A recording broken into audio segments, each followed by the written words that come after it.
Lo primero es la bondad, lo segundo el talento y aquí termina el cuento. Voces de la LIG, el podcast de los autores y autoras de la literatura infantil y juvenil, desde cualquier lugar en el que aguarde una historia, con Javier Fernández.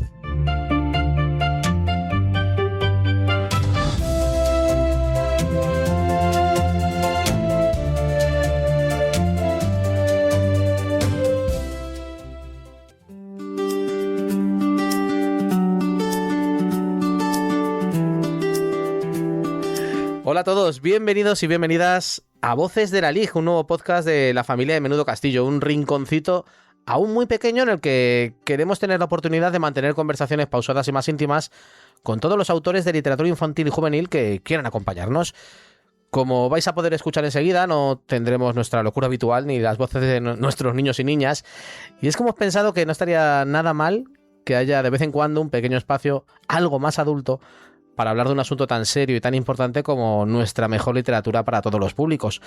Espero que este nuevo formato os guste y que decidáis acompañarnos, porque sin vosotros todo este trabajo no tiene más sentido que el que nosotros, que somos unos grandes apasionados de esta literatura, ya intentamos darle desde este lado de los micrófonos. Hoy vamos a compartir un primer episodio, aunque hay algunos pequeños prólogos. Y es que este podcast nace del cuarto congreso Escribir para Niños y Jóvenes, organizado por la Asociación Colegial de Escritores y Escritoras, celebrado en la Biblioteca Pública Elena Fortuna el pasado 28 de mayo de 2026, y donde ya arrancamos algunas cosillas que tenían que ver con este Voces de la LIG. Hay libros que se leen deprisa y libros que nos acompañan toda la vida. Con las conversaciones ocurre lo mismo. En un tiempo en el que todo parece exigir velocidad, en Voces de la LIG queremos reivindicar el valor de escuchar sin prisa, con curiosidad, con respeto, porque detrás de cada libro hay una o varias personas, y detrás de cada persona hay una historia que merece ser contada con calma. Para esta primera edición hemos querido invitar a una de las escritoras de literatura infantil y juvenil, o de literatura sin más geniales de España. Ha publicado casi un centenar de títulos con los que ha merecido la mayor parte de los grandes premios de la literatura infantil y juvenil española. Y yo creo que la haría merecedora de ser al menos nominada a los grandes premios internacionales de este ramo. Una obetense increíble, que ya es prácticamente madrileña y a la que tengo el gusto de conocer casi desde su primer título. Una de esas voces de la LIG que seguirá resonando dentro de muchísimos años. Estoy muy seguro de ello. Además, no se lo digáis a ella, pero es una de mis favoritas. Mónica Rodríguez, no podía tener otra autora mejor para inaugurar este espacio. Bienvenida a Voces de la LIG. Muchísimas gracias, Javier, y gracias por tu introducción, que me has apabullado. Bueno, pero es verdad todo lo que he dicho, ¿no? No he dicho ninguna mentira. Bueno, tengo 80 libros para empezar, no un centenar. Casi 100, aunque, bueno, casi 100. Si Estamos sumamos, ahí... Claro, si sumamos en los libros que participo corales, pues sí que llego. Eso es. Ahí al centenar, seguramente. No lo sé. Y bueno, en fin... Del resto, pues... Oye, pero yo sí que creo, fíjate, siempre el tema de los premios, luego hablaremos de esto más tranquilamente, pero es verdad que en España tenemos un problema muy grande cuando llegamos a los premios internacionales. Siempre nos quedamos ahí en estar nominados y con suerte, el idioma español llega a alguna de las finalistas, pero no lo gana nunca. ¿Qué nos falta? ¿Qué le falta...? Yo creo que en la literatura infantil y juvenil en concreto nos falta traducción, y traducción sobre todo al mundo anglosajón, que tiene mucho peso, y al francés quizás también, al alemán, pero sobre todo al mundo anglosajón. Y claro, si no nos traducen, pues tampoco nos conocen. Entonces creo que ese es es una de las limitaciones posiblemente, pero bueno, tampoco lo sé. Bueno, a ver si hay suerte, algún año tenemos la fortuna de poder decir que alguno de nuestros autores se la ha llevado por fin, que ya tenemos muchas ganas de hablar de Hans Christian Andersen en español, ¿no? Por ejemplo. Sí. Bueno, como excusa literaria para realizar esta entrevista, Mónica, he usado una de tus últimas novelas, Nara, con la que ganaste el 25º Premio al Andar de Literatura Juvenil. A ver, ¿qué me cuentas de esta novela y de cómo llegó hasta ti esta aventura vivida entre una niña, un gato montés y uno de los poemarios más leídos y conocidos del mundo? Cuéntanos un poco. El libro surgió cuando yo conocí la historia de las bibliotecarias del Frente.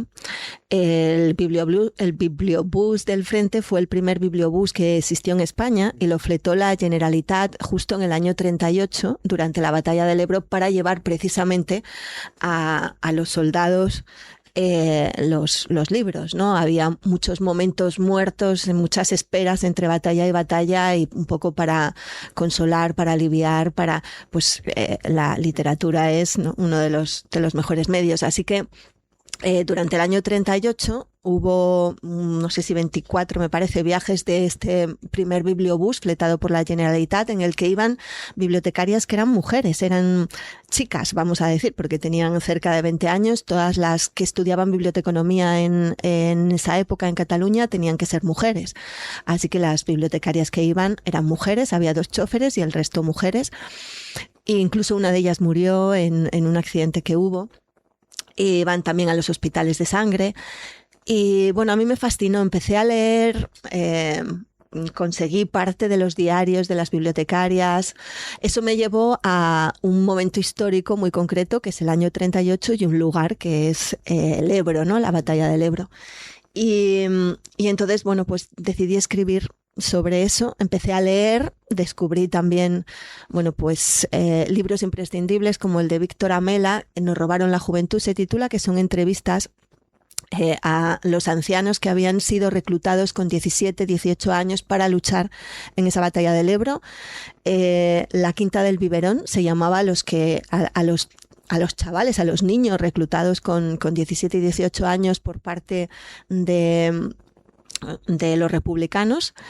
Y porque, bueno, la primera ministra, ahora no me sale el nombre, la primera ministra que hubo en España, mujer, cuando los vio partir, les daban, esos chavales de 17, 18 años, les daban un fusil y un plato para ir a la guerra, y cuando los vio, muchos iban en alpargatas, muchos no tenían ni idea de política ni de nada, y dijo, ¿pero qué hacen yéndose a luchar si tenían que estar tomando el biberón? De ahí que se les llame la Quinta del Biberón.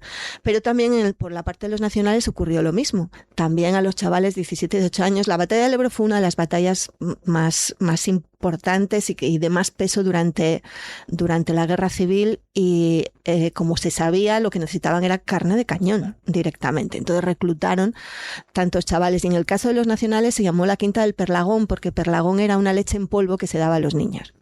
Bueno, en este libro, Nos robaron la juventud, les hacen entrevistas cuando ya son ancianos, a los pocos que sobrevivieron.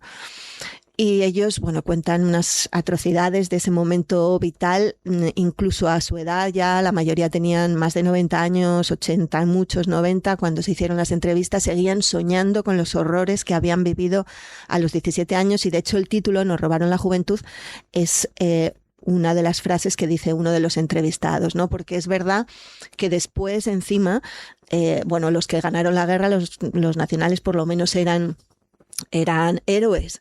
Algunos tuvieron que hacer servicios militares también duros, pero eran héroes porque habían ganado la guerra. Pero los que perdieron, pues los que no murieron, que murieron muchísimos, tuvieron que irse al exilio, sufrieron servicios militares unos tras otros, presidios, bueno, en fin, que les robaron la juventud realmente, ¿no?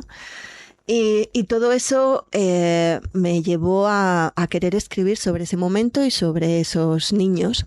Y entonces empecé, no sé por qué, escribiendo sobre una niña. Esos son los mecanismos inconscientes, sí, que nunca sabes por qué. De repente yo me encontré escribiendo a una niña sola en la batalla, en el bosque del Ebro, porque han bombardeado su pueblo, y está sola, y está sobreviviendo sola con un gato montés. Es verdad, ella se llama Nara y se siente muy protegida en el bosque porque los árboles cuando se mueven dicen su nombre, Nara, Nara, Nara, las aguas del río dicen su nombre, Nara, Nara.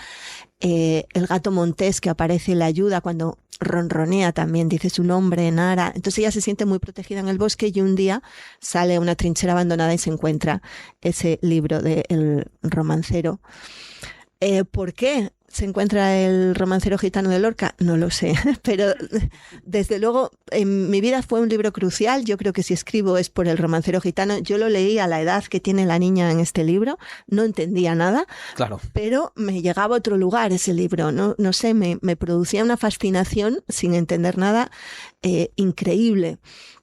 Y creo que por eso pues surge también aquí, ¿no? Entonces tenemos una niña, un libro, un gato y se encuentra en un momento dado también a un chaval de esos que fueron obligados a hacer la guerra. Eso es.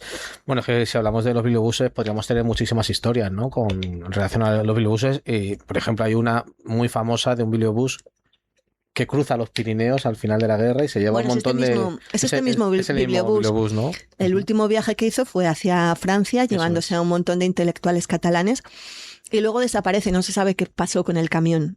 Era un camión, ¿no? No se sabe qué pasó con él, pero sí, el último viaje que hizo fue ese.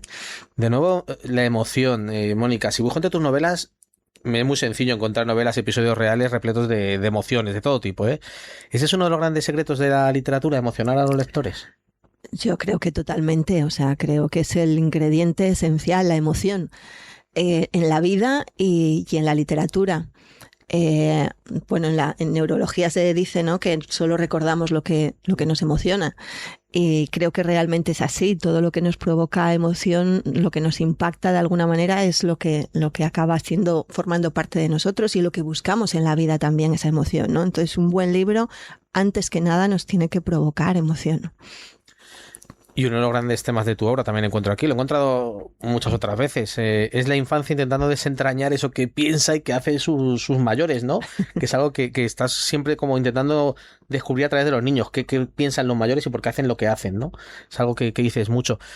¿Escribir para ti es un intento de descubrir por qué los humanos nos comportamos tal y como lo hacemos? Mayores. Claro, ¿qué hacemos los mayores? Por eso escribes. Sí, totalmente. Y además me interesa mucho hacerlo desde esa mirada del niño, de la niña, esa mirada nueva, ¿no? Esa mirada pues asombrada también, esa mirada limpia todavía. Y volver a ver el mundo desde esos ojos me parece esencial para poder entender algo. Y creo que por eso escribo, para volver a mirar desde ahí, ¿no? Y para hacer esa pregunta, pero ¿por qué les pasa a los mayores? ¿Qué nos pasa? ¿Por qué nos pasa? Esto, ¿no? ¿Por qué hacemos todas estas cosas? Y otro de tus grandes temas, Mónica, o el tema que a mí en el que me gustas especialmente, porque es verdad que lo he dicho antes, que eres una de mis escritoras favoritas, pero tú hablas mucho de la guerra, ¿no? Y de la guerra civil en concreto. ¿Qué tiene la guerra para que despierte en ti tantas historias? Bueno, la guerra es parte de nuestra historia. Y además es parte de nuestro presente. O sea, la guerra es algo que nos aparece cada día y con suerte a nosotros en los telediarios, a mucha gente en su vida diaria, ¿no? Y es parte inherente del ser humano. Ha habido guerra siempre, pero quienes sufren las guerras al final son las personas individuales con la única vida que tenemos y que nos cortan de cuajo, ¿no? Y creo que nosotros ahora tenemos el privilegio de vivir en un momento de paz, el momento, yo creo que no sé si más largo de nuestra historia en paz, de la historia española en paz, y tenemos que ser conscientes del gran privilegio que es eso, pero también de dónde venimos. Yo el otro día estaba en un colegio y me preguntó una niña, ¿tú conoces a alguien que haya vivido una guerra? Y le dije, hombre, claro, mis abuelos, mis padres. Mi padre nació, bueno, ya justo al final de la guerra, pero nosotros en nuestra generación hemos crecido con nuestros abuelos contándonos la guerra. Bueno, no hablaban mucho de ella, pero sabiendo que habían vivido la guerra y la posguerra, el hambre que pasaron, no puedes dejar de comer eso, no sabes el hambre que pasamos. Y todo eso ya a nuestros hijos, nuestros nietos ya lo tienen lejísimo, ¿no? Es como a nosotros en su momento, pues las guerras carlistas, es una cosa que es de otro siglo y que no tiene nada que ver con nuestra vida ni nuestra realidad. Y sin embargo, bueno, pues hace 90 años que empezó la guerra civil en España y eso, bueno, es bastante reciente y tiene mucho que ver con nuestro presente y no se puede olvidar porque si lo olvidamos también podemos repetirlo, ¿no? Como se dice siempre, y más en una sociedad tan olvidadiza casi, ¿no? Olvidadiza y ahora que estamos llegando a esos niveles de polarización tan extremos, ¿no?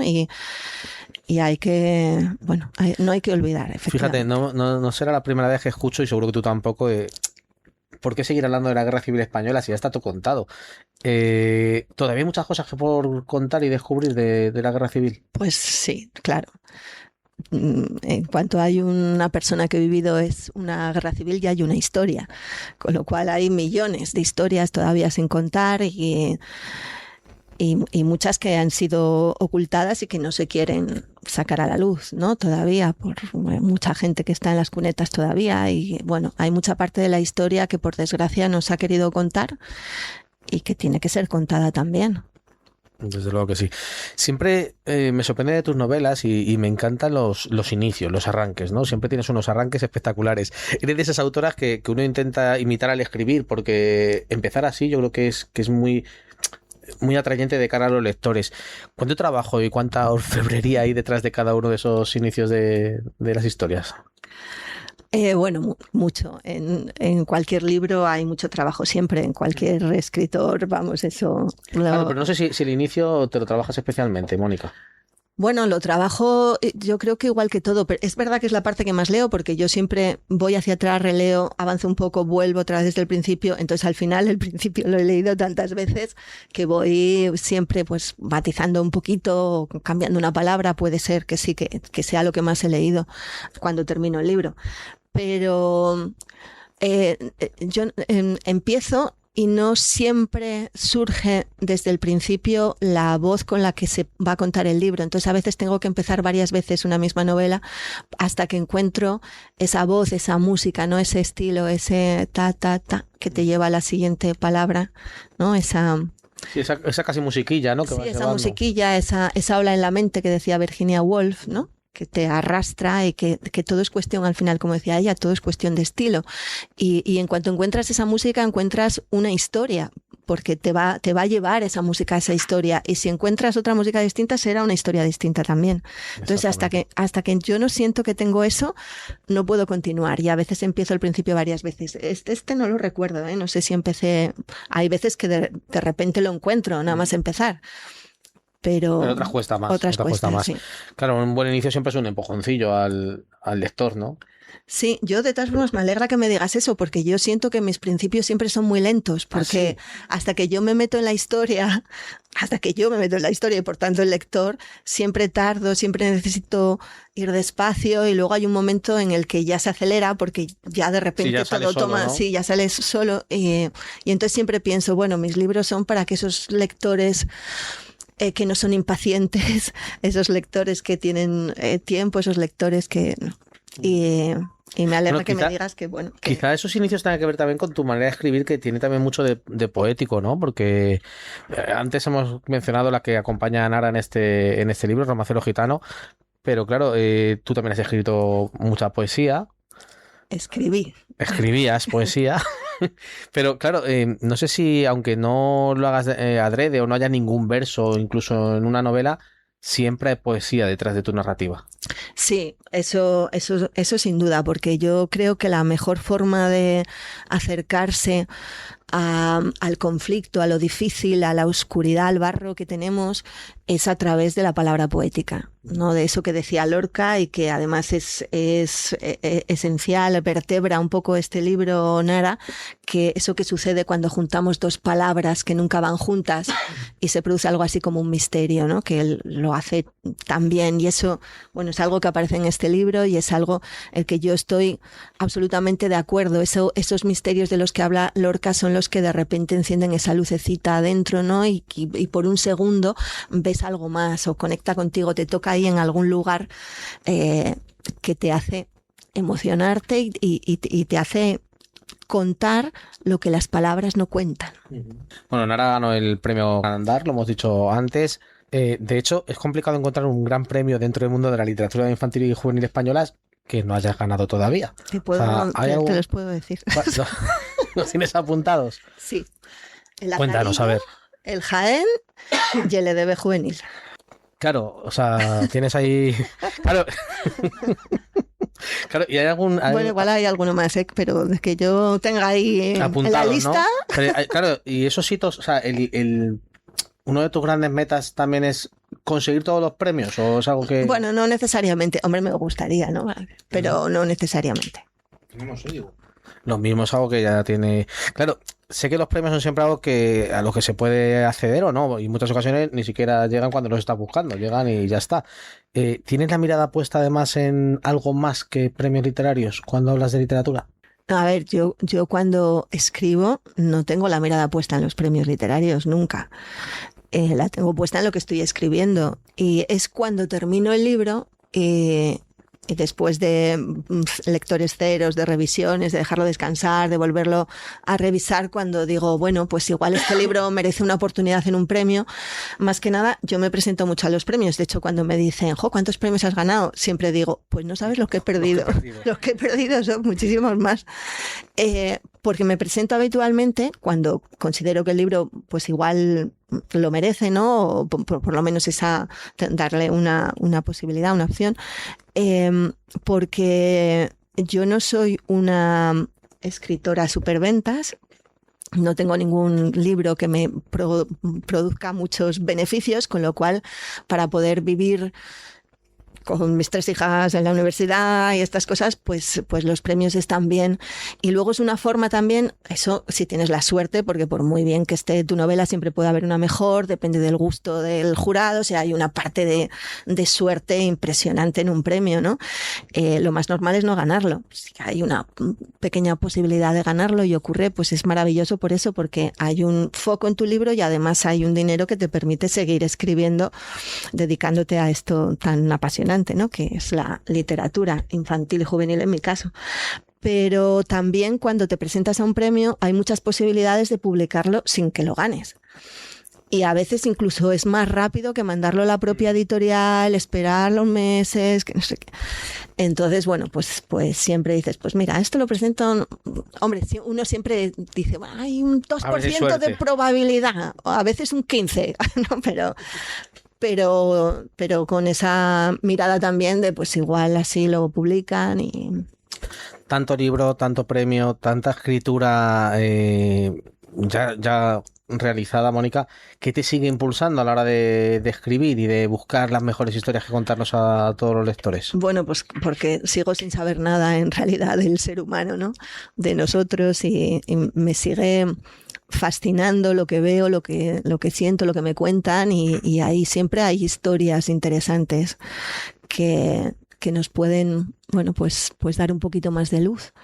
Y eso es lo que me motiva, ¿no? A veces sí que tengo momentos de ya no voy a escribir nunca más, se acabó. Ya crisis que me duran una semana, pero esa semana estoy muy angustiada porque para mí lo vivo de verdad porque a mí me encanta escribir y pienso, ¿y si no escribo? ¿Qué será de mí? Pero enseguida, en cuanto estoy tomando un café con una amiga o leo el periódico o estoy leyendo un libro o viene mi hija y me cuenta algo, de repente veo una historia, ¿no? ¿Para ti qué es lo más importante de la literatura infantil y juvenil? Bueno, lo que hablábamos antes, la emoción. La emoción.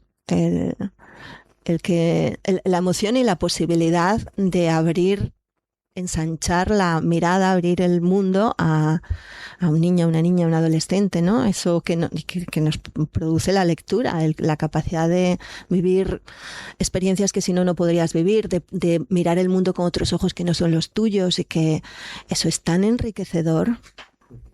Bueno, tu llegada al mundo de la literatura infantil fue casi como una especie de accidente, pero ya trabajado desde hace mucho tiempo, ¿no? De hecho, eres científica. Sí. Desde 2009 eras científica. En 2009 lo dejaste por escribir, como lanzándote al vacío. Ahora has recorrido medio mundo con tus historias. Lo hablábamos antes, has ganado la mayoría de los premios. Tienes lectores por todas partes, aunque no seas una super éxito. O sea, tienes lectores en todo el mundo. ¿Esperabas esto cuando te tiraste ahí después de que ese avión casi se estrellase? No.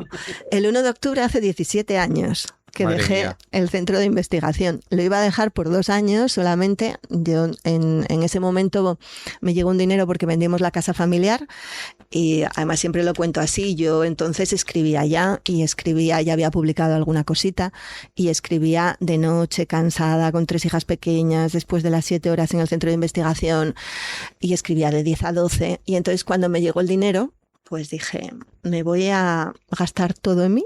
Me voy a hacer el mejor regalo que alguien se puede hacer en la vida. ¿Tiempo? Y eso lo pregunto muchas veces. ¿Sabéis qué me regalé? El mejor regalo. Y los chavales me dicen, una máquina de escribir. No. ¿Qué es lo que yo no tenía? Y ahí ya se dan cuenta. ¡Tiempo! Pues eso, tiempo. Y la máquina de escribir, también estaría bien. Sí. Eso es. Pero fíjate... Y bueno, eso iba a estar 2 años solamente y gracias a un premio literario pude ampliarlo y a partir de ahí pues se fue prolongando mi tiempo para dedicarme a la escritura. Y todos los años yo iba, ahora ya no, pero hace unos años que no, pero todos los años iba con mis compañeros, siempre voy a todas las fiestas y siempre les decía, el año que viene vuelvo porque es muy difícil sobrevivir. Ya has asumido que no vas a volver. Y ya estuve hace poco con ellos y ya les dije, bueno, ya sabéis que si me van mal las cosas, amplío la hipoteca, pero no vuelvo. Ya no vuelvo aquí, desde luego. Y claro, y de estos 17 años en el mundo de la literatura infantil y juvenil, ¿con qué te quedas de todo este viaje? Uy, con tantísimas cosas. Me quedo con mucho, pero creo que sobre todo con los grandes amigos y amigas, escritores e ilustradores que me he hecho, y además hay que decirlo que en este podcast tenemos presentes tenemos aquí, claro, a varios escritores, ilustradores, lectores. Incluso lectores, lectoras. Y creo que es de las cosas más bonitas y más enriquecedoras toda la gente que he conocido, a la que he leído, quiero decir, va unido también las lecturas que he descubierto y a los escritores y a los ilustradores que he descubierto en este camino y que ya forman parte de mi vida, ¿no? Y me parece una cosa maravillosa. Bueno, estamos grabando de hecho este primer episodio desde una librería fantástica, la Verbena Libros, que está en la calle Tabernillas 13 en Madrid, que tenéis que venir a visitarla porque os va a encantar, bueno, a visitarla y a comprar algún libro. Que hay aquí un rinconcito de literatura infantil y juvenil fantástico, por ejemplo. Sí. Esto es algo que no he contado antes, pero vamos a procurar que todas nuestras grabaciones sean desde librerías de cercanía, librerías de barrio, de pueblo, o bibliotecas públicas, que creo que también es importante. Mónica, oye, ¿tú qué relación tienes con las librerías? Bueno, yo compro muchos libros, así que mi relación es económica. Me dejo un pastón. Sí, pero por ejemplo aquí hemos venido gracias a ti.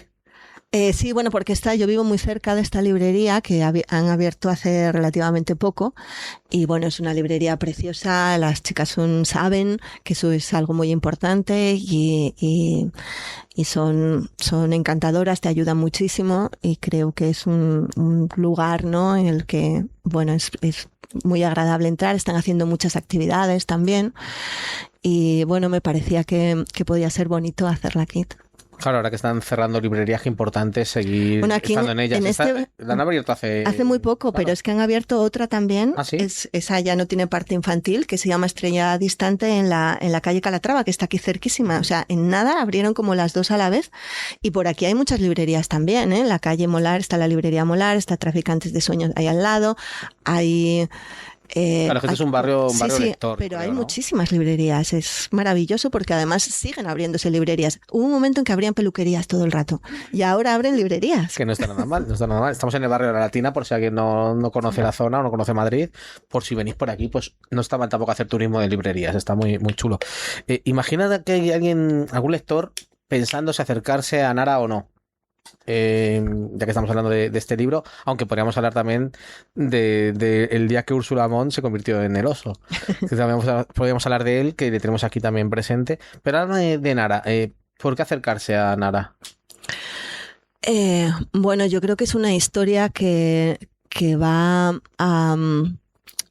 a permitirnos introducirnos un poco más en ese momento histórico, pero no desde los grandes números, desde los libros de historia con mayúsculas, sino desde los límites, digamos, de la guerra, ¿no? De las personas, los niños, los adolescentes que sufren, que son los que más sufren, pues, y los más inocentes, ¿no?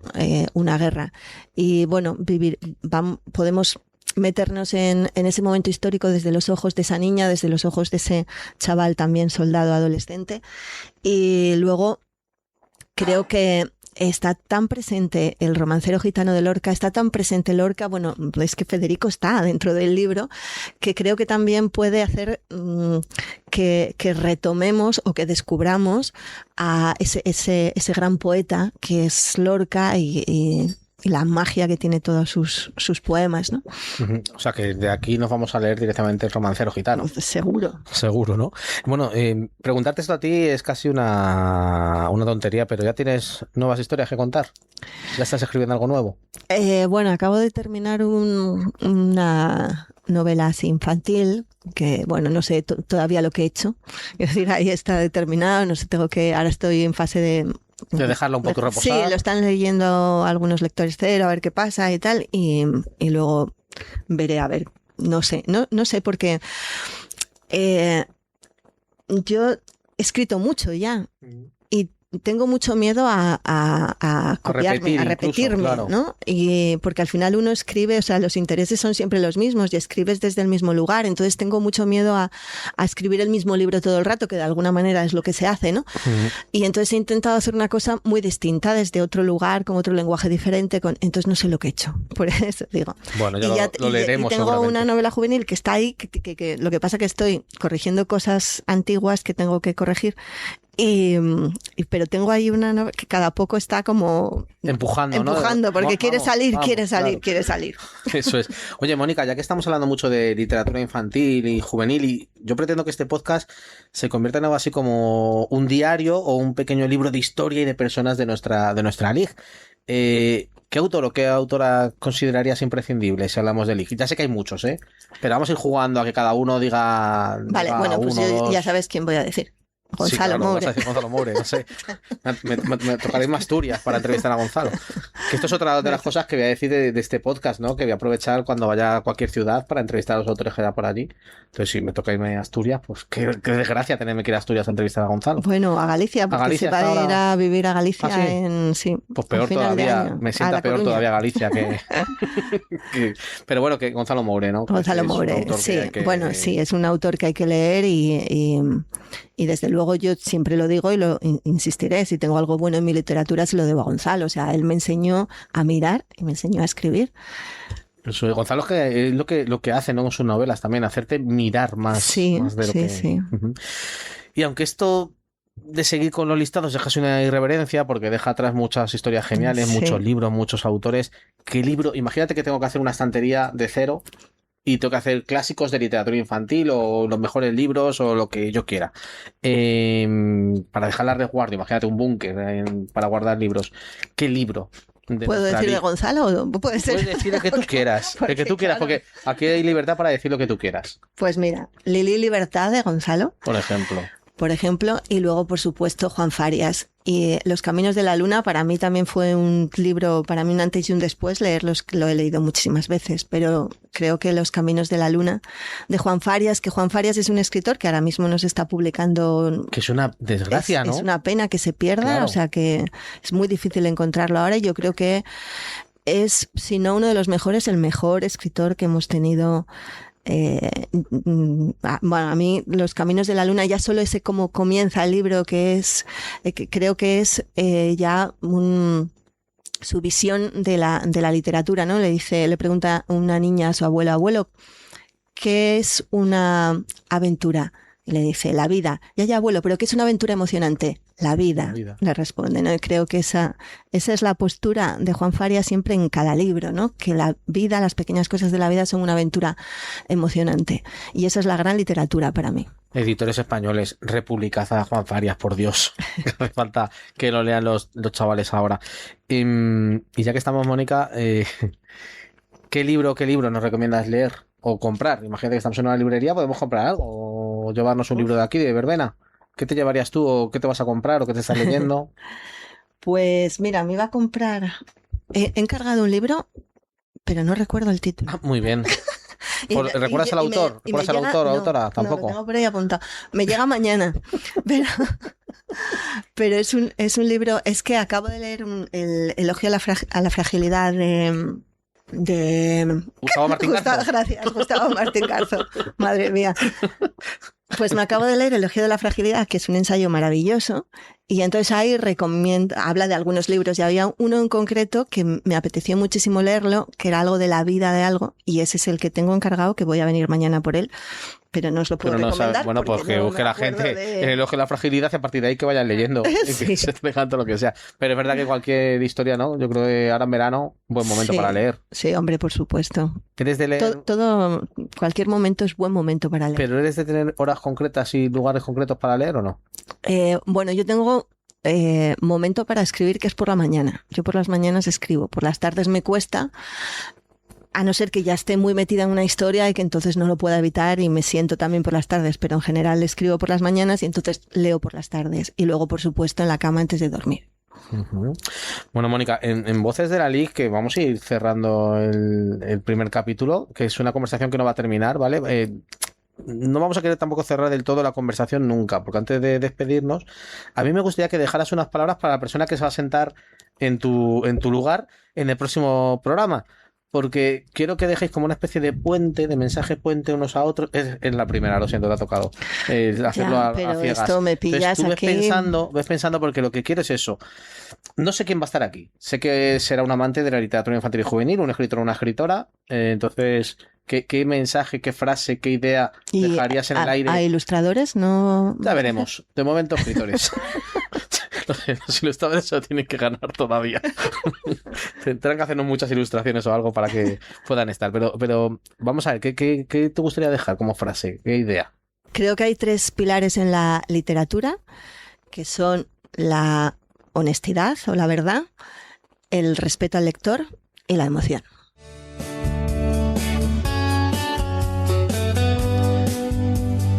Pues Mónica, esta es la frase con la que empezaremos el siguiente capítulo de Voces de la League, que será la tuya. Y cada uno tendrá que dejarnos ese puente para el siguiente. Esto ya lo dejo, aviso a Sí, eso, siguientes invitados para que lo sepan. Claro, es que al final, bueno, también sabes cómo me gusta a mí hacer las cosas, van haciéndose de manera orgánica, van creciendo casi solas, así que te tocará volver otro día seguro a contarme muchas más cosas. Un placer enorme tenerte aquí Lo mismo digo. con nosotros. Qué bien este nuevo programa, qué bien Javier como siempre y qué bien que me hayas invitado. Un placer enorme y gracias a todos los que habéis estado aquí también, Gracias a a nuestro las amigas de Verbena público. también. Que es un Sí. rincón fantástico que yo amenazo con volver porque me encanta. Así que nada, a todos muchísimas gracias. Seguid leyendo literatura infantil y juvenil, buena literatura infantil y juvenil, porque está llena de momentos, de historias y de rincones realmente increíbles. Sed muy felices y hasta la próxima. Adiós.